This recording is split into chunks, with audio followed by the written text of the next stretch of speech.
ఒక్కరికి కూడా జీడిపప్పు అనేసరికి, ఆ పదం వినేసరికి అతి మధురమైన, అతి రుచికరమైన పప్పు అని ఉంటుంది.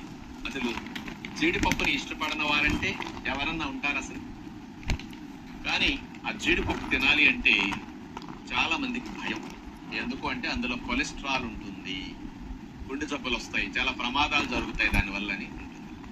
మరి అంత రుచినిచ్చే దానివల్ల కూడా ఈ కొలెస్ట్రాల్ అనే భయంతో దూరం అవుతున్నారు. మరి మీకు తెలుసో లేదో ఒక సత్యం, జీడిపప్పు జీరో కొలెస్ట్రాల్, అంచేత మీ గుండెకు ఎటువంటి హాని కలిగించదు. మీరు కావాలంటే గూగుల్లో కొట్టండి, వస్తుందేమో కొలెస్ట్రాల్. 1 మిల్లీగ్రామ్ కూడా ఉండదండి, జీరో అని వస్తుంది. తెలియక అట్లాంటి ప్రచారాలు జరిగాయి. జీడిపప్పులో కొవ్వు ఎక్కువ ఉంటుంది. 100 గ్రాముల జీడిపప్పులో 47 గ్రాముల కొవ్వు ఉంటుంది అనమాట. కొవ్వు వేరు, కొలెస్ట్రాల్ వేరు. ఈ రెండింటికి డిఫరెన్స్ తెలియాలన్నమాట. కొలెస్ట్రాల్ అనేది అతి కొద్ది మోతాదుల్లో, రోజుకి 300 మిల్లీగ్రాములే మనకు కావాలి. అది శరీరంలో కొన్ని రకాల హార్మోన్ల ఉత్పత్తికి, సెల్ మెంబ్రేన్కి, బైల్ జ్యూస్ తయారీకి, విటమిన్ డి తయారవడానికి, ఇలాంటి వాటికి కొలెస్ట్రాల్ కావాలి. మరి కొవ్వు మన శరీరానికి ఎక్కువ శక్తిని ఇవ్వటానికి, లాంగ్ స్టాండింగ్ ఎనర్జీ అంటాం కదా, అలాంటిది ఇవ్వటానికి బాగా ఉపయోగపడుతుంది. అది ఎనర్జీని ఇచ్చేది. ఈ కొవ్వు అనేది మనం వాడేసుకుంటే ఎప్పటికప్పుడు ఖర్చు అయిపోతూ ఉంటుంది అనమాట. ఈ కొలెస్ట్రాల్ అనేది ఎక్కువైనప్పుడు అది పేరుకుని మూసుకుసి రక్తనాళాలను ఇబ్బంది పెడుతూ ఉంటుంది. గుండె జబ్బులు, పక్షవాతాలు ఇట్లాంటివి వచ్చే అవకాశాలు ఉంటాయి. అందుకని కొలెస్ట్రాల్ వేరు, కొవ్వు వేరు. కొవ్వు మనకి న్యాచురల్ ఫుడ్స్ ద్వారా వచ్చేది హెల్దీ కొవ్వు అనమాట.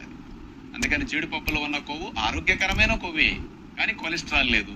కాబట్టి ఈ విషయం మీకు మంచి క్లారిటీ వచ్చింది. మరి జీడిపప్పు ఎంత ఉంటుందో తెలుసండి?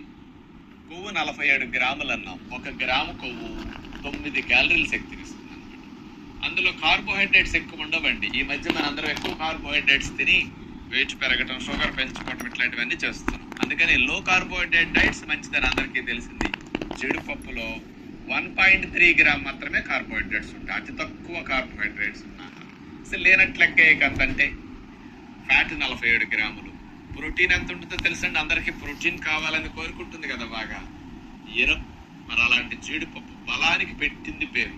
పూర్వం రోజుల్లో వస్తాదులు, కుస్తీ పోటీలకు వెళ్ళేవారు, బాడీ బిల్డర్స్ ఇట్లాంటి వాళ్ళే తినేవాళ్ళు. డబ్బులున్న వాళ్ళు తినేవాళ్ళు. సాధారణమైన వారు, పేదవారు కాస్ట్ ఎక్కువ కాబట్టి కొనుక్కోవడానికి కొద్దిగా కష్టం కాబట్టి దూరంగా ఉండేవారు. కానీ ఈ రోజుల్లో తినాలనుకోవటానికి డబ్బులు దొరికినప్పటికి కూడా భయంతో తింటలేదు. కాబట్టి ఈ జీడిపప్పుని భయపడక్కర్లా. ఎవరు తినకూడదు, ఎవరు తినొచ్చు. మీరు బాగా ఓవర్ వెయిట్ ఉన్నారు, కొవ్వు కరగాలి, బరువు తగ్గాలి, మరి ఎక్కువ క్యాలరీస్ ఇచ్చే ఆహారాలు మీరు తినకూడదు కదా. అందుకని అలాంటివి ఏం చేయాలి? ఈ జీడిపప్పుని ఎప్పుడన్నా తింటే 5-6 పప్పులు, 4 పప్పులు అట్లా తగ్గించి కొద్దిగా తినాలి. కూరల్లో వేసిన పాయసాలు, జీడిపప్పును తినేస్తే, వేపు తింటే త్వరగా డైజెషన్ అవ్వదు, హెవీగా ఉంటుంది, కొంత కిందకి వెళ్ళిపోతుంది. అందుకని తేలిగ్గా డైజెషన్ అయ్యి మనకు సులువుగా అందులో ఉండే లాభం అంతా శరీరానికి, ఒంటికి పట్టాలి అంటే జీడిపప్పుల్ని నానబెట్టుకోవాలి. ఇప్పుడు బాదం పప్పులు, పిస్తా పప్పులు అన్ని ఎట్లా నేను చెప్తాను. ఈ పప్పులను కూడా అటు గుండం పిల్లలకి, అంతేగాని ఇతరవన్నీ తీసేసి ఇట్లాంటి మంచి మంచి డ్రై నట్స్ కనపడేటట్టు పెట్టండి. ఫ్యామిలీ అంతా హెల్దీగా ఉండాలంటే మన డబ్బులు ఇట్లాంటి వాటికి ఖర్చు పెడితే బాగుంటుంది.